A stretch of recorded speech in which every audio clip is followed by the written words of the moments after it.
2026 সালের এসএসসি পরীক্ষার্থীরা আসসালামু আলাইকুম। স্বাগতম জানাচ্ছি বাংলাদেশ শিক্ষা বার্তার নতুন একটি ভিডিওতে। প্রত্যেক বছর এসএসসি পরীক্ষায় গণিতে লক্ষাধিক শিক্ষার্থী ফেল করে থাকে। তো কী কারণে ফেল করে থাকে এবং কী ভুলগুলা তারা করে থাকে সেই বিষয়টি আজকের এই ভিডিওতে উপস্থাপন করব। তো তোমরা যারা পরীক্ষার্থীরা রয়েছে অবশ্যই প্রথম থেকে শেষ পর্যন্ত দেখার চেষ্টা করো, কারণ ভিডিওটি তোমাদের জন্য খুবই গুরুত্বপূর্ণ এবং তোমাদের এই ভুলগুলা কোনোভাবেই কিন্তু পরীক্ষা কেন্দ্রে বা তোমাদের খাতায় কিন্তু করা যাবে না। তাহলে দেখা যাবে যে তোমরা যারা পরীক্ষার্থীরা রয়েছে তোমাদেরও কিন্তু ফেল চলে আসতে পারে। তো তোমরা যারা শিক্ষার্থীরা রয়েছে আমাদের চ্যানেলটি যারা এখন পর্যন্ত সাবস্ক্রাইব করো নাই, অবশ্যই শিক্ষা সম্পর্কিত সকল তথ্য, তোমাদের এসএসসি পরীক্ষার সকল আপডেট, পাশাপাশি পরীক্ষার পর রেজাল্ট, কলেজে ভর্তির A to Z ইনফরমেশনগুলো কিন্তু তোমরা আমাদের চ্যানেল থেকেই পেয়ে যাবা। কাজে অবশ্যই আমাদের চ্যানেলটি সাবস্ক্রাইব করে রাখো এবং পাশে থাকা বেল আইকনটি বাজিয়ে দিয়ে রাখো, যাতে নতুন ভিডিও আপলোড করার সাথে সাথেই সেটি তোমাদের নোটিফিকেশনে চলে যায় এবং তোমরা সাথে সাথেই দেখে নিতে পারো। সো আসো আমরা মূল বিষয়ে চলে আসি। তো দেখো, গণিতে ফেল করার মূল কারণ হচ্ছে দুইটা। একটা হচ্ছে খাতায় লিখতে না পারা বা কমন না পড়া, আরেকটা হচ্ছে যে তাড়াহুড়া করা বা ভুল করে বৃত্ত বাড়াট বা OMR শিট এগুলা কিন্তু মিস্টেক করা। তো এখন বিষয় হচ্ছে যে তোমরা যারা গণিত পরীক্ষা দেবা তাদের ক্ষেত্রে কিন্তু দেখা যাবে যে MCQ এর যে বিষয়টা রয়েছে, MCQতে কিন্তু তোমাদের অনেকগুলা কিন্তু ম্যাথ আসে। তো সেগুলা ম্যাথ করে তারপরে সলভ করতে হয়। সেক্ষেত্রে সেগুলা করতে গিয়ে অনেক স্টুডেন্ট কী করে প্রত্যেক বছর যে সেগুলা করতে গিয়ে দেখা যায় যে তাদের পুরো MCQগুলা, মানে যে কয়টা MCQ আছে সবগুলা কিন্তু তারা কারেক্ট করতে পারে না, অ্যান্সার করতে পারে না। সেক্ষেত্রে দেখা যায় যদি 30টা MCQ তোমাদের আসে সেখানে 15টা কারেক্ট করেছে বা কেউ 12টা কারেক্ট করেছে, এর মধ্যে MCQ এর সময় শেষ হয়ে গেছে। এক্ষেত্রে দেখা যায় সেখান থেকে তাদের 10টা MCQ কারেক্ট হয় না। সেই জন্য বেশিরভাগ শিক্ষার্থীর কিন্তু এই MCQতে ফেল চলে আসে।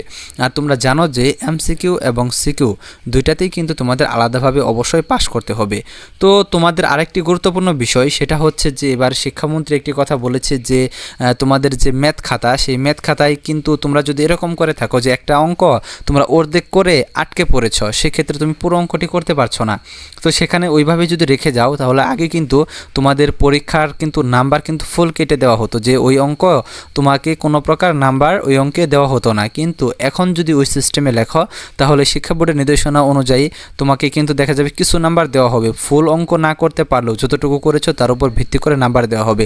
কিন্তু তুমি যদি উত্তর ভুল করো, মানে যতটুকু অর্ধেক সঠিক লেখে বাকি অর্ধেক যদি ভুল লেখো তাহলে সেক্ষেত্রে কিন্তু তোমাকে নাম্বার দেওয়া হবে না। কিন্তু তুমি যতটুকু লিখেছো ততটুকু যদি সঠিক থাকে এবং বাকি অংশ যদি না লিখতে পারো তাহলে সেক্ষেত্রে কিন্তু তোমাকে কিছু নাম্বার দেওয়া হবে। এই বিষয়টি তোমরা অবশ্যই খেয়াল রাখবা। আরেকটি বিষয় হচ্ছে যে গণিতে MCQতে অনেকেই দেখা যায় সেট কোড একটি গুরুত্বপূর্ণ বিষয়। অনেকেই দেখা যায় যে তোমার সামনের সিটে যে বসেছে সে পেলো ক সেট, তুমি পেলা খ সেট। সেক্ষেত্রে তুমি যদি সামনের সিটের যে বসেছে তারটা যদি হুবহু দেখে লেখো বা কপি করো তাহলে দেখা যাবে যে ও ক সেট লিখেছে তুমিও ক সেট লিখলা, মানে বৃত্ত ভরাট তুমিও ক সেট করলা। কিন্তু তুমি খ সেটের যদি অ্যান্সার করো অথবা তুমি খ সেট বৃত্ত ভরাট করেছো কারণ তোমার কোশ্চেন বা MCQ কোশ্চেন যেটা রয়েছে সেখানে খ সেট, কিন্তু সামনে যে বসেছে তারপরে হচ্ছে ক সেট, সেক্ষেত্রে সে অবশ্যই ক সেট বৃত্ত ভরাট করেছে, তুমি খ সেট বৃত্ত ভরাট করেছো, কিন্তু তুমি তার প্রশ্ন অনুযায়ী তুমি অ্যান্সারগুলো মানে বৃত্ত ভরাটগুলো করে নিলা। সেক্ষেত্রে কিন্তু তোমার একটা MCQ কিন্তু কারেক্ট হবে না। এই বিষয়গুলো তোমাদের অবশ্যই খেয়াল রাখতে হবে।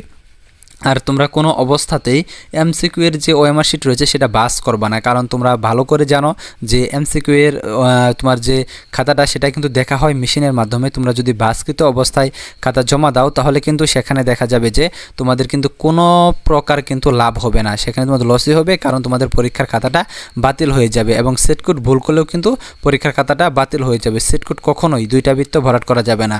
যদিও তোমাদের রোল নাম্বার, রেজিস্ট্রেশন নাম্বার এগুলা তোমরা কিন্তু দুইটা বৃত্ত ভরাট করতে পারো। যেমন ধরো যে তোমার যে উপরে যে ডিজিট লিখতে হয় রোল নাম্বারে, সেখানে তোমরা লেখলা 5, কিন্তু বৃত্ত ভরাটে 4 বৃত্ত ভরাট করে ফেলেছো, সেক্ষেত্রে 5 বৃত্ত ভরাট করলে কোনো সমস্যা হবে না, তোমার রেজাল্টটা কিন্তু চলে আসবে।